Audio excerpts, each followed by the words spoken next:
Oi, gente, eu sou a Pri, especialista em desenvolvimento e estruturação de marcas. A gente está começando mais uma temporada de entrevistas aqui no Blab, com mulheres de vários cantos do país, de várias áreas profissionais diferentes, falando um pouquinho sobre a trajetória, mitos, verdades, sucessos e fracassos também de carreira pra gente. Eu te convido para acompanhar essa série de entrevistas aqui no YouTube e no Spotify.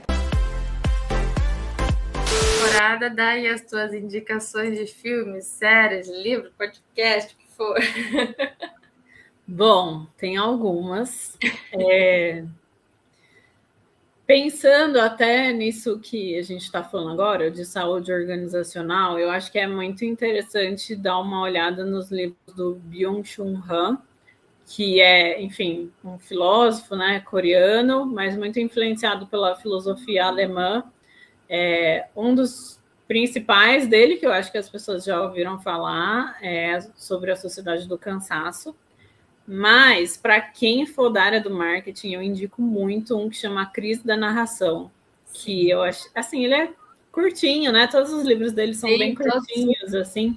livrinho de bolso. E esse fala diretamente sobre essa questão do nosso foco estar menor, das narrativas terem que ser muito curtas e objetivas e a gente não conseguir prestar atenção, né? Quantas pessoas leem hoje em dia? A gente, ano passado, também saíram algumas pesquisas falando que, se não me engano, 7 milhões a menos de brasileiros estavam lendo e tal. E isso tem muito a ver com redes sociais, com a economia da atenção, com o excesso de dopamina artificial que a gente está sujeito no dia a dia, com a falta de tempo. Então, tudo isso está relacionado.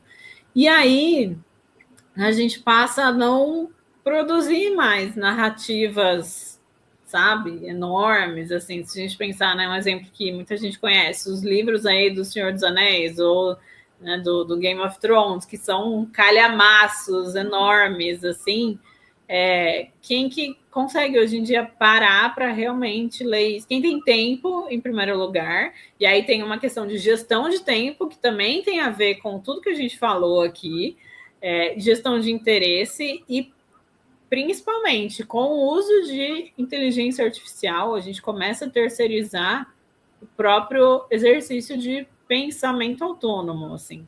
Isso é muito grave. Acho que a maioria das pessoas não está consciente do quanto.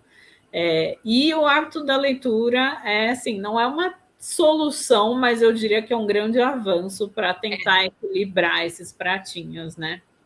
E aí, nesse sentido, falando de, enfim, da IA e de não sermos colonizados cognitivamente por ela, eu quero trazer também um livro da Hannah Arendt, que também é uma filósofa judia, muito importante aí para as ciências sociais, enfim, para várias áreas. E tem enfim, ela acompanhou, né, de alguma forma, a Segunda Guerra Mundial e tal, então ela escreveu muito sobre o assunto e ela estava presente no julgamento de um oficial nazista e produziu um livro que chama Eichmann em Jerusalém, mas não é sobre a guerra em si, é sobre como as pessoas, através de questões burocráticas aí de trabalho, muitas vezes terceirizam sua autonomia de pensamento. Então, nesse julgamento, o oficial, que literalmente era quem colocava as pessoas no campo de concentração, nas câmaras de gás, ele achava que na cabeça dele ele só estava cumprindo ordens. Então, assim. E aí, claro que num nível muito menor, mas quantas vezes a gente no ambiente de trabalho tem atos que não são muito éticos ou que não considera as pessoas, como a gente está falando, e entende aquilo só como uma obrigação do trabalho também, sabe? Quantas pessoas poderiam não ter burnout se a gente realmente considerasse as outras pessoas e não colocasse tudo no automatismo profissional, assim, sabe? Então, claro que não é uma coisa que tem uma relação direta, mas eu acho que é muito válido para a gente pensar em muito do que a gente conversou aqui.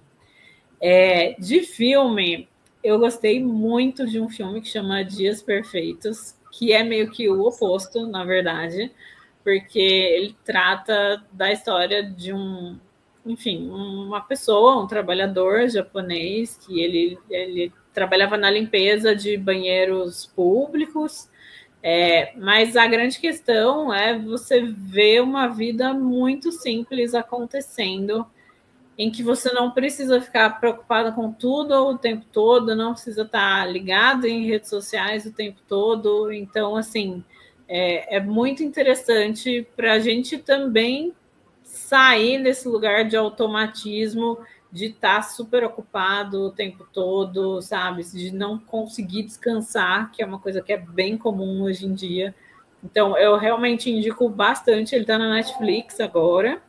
E tem uma série muito legal, que eu gosto bastante, que chama Diplomata, que também dá para a gente pensar bastante questões de trabalho, questões de saúde no trabalho, na vida pessoal, como que uma coisa influencia a outra, todas as dinâmicas políticas assim do nosso trabalho, né? Porque a gente sabe que seja você estando numa empresa ou você tendo seu próprio negócio, você precisa, em primeiro lugar, saber lidar com pessoas. Aliás, não só lidar, mas se relacionar mesmo.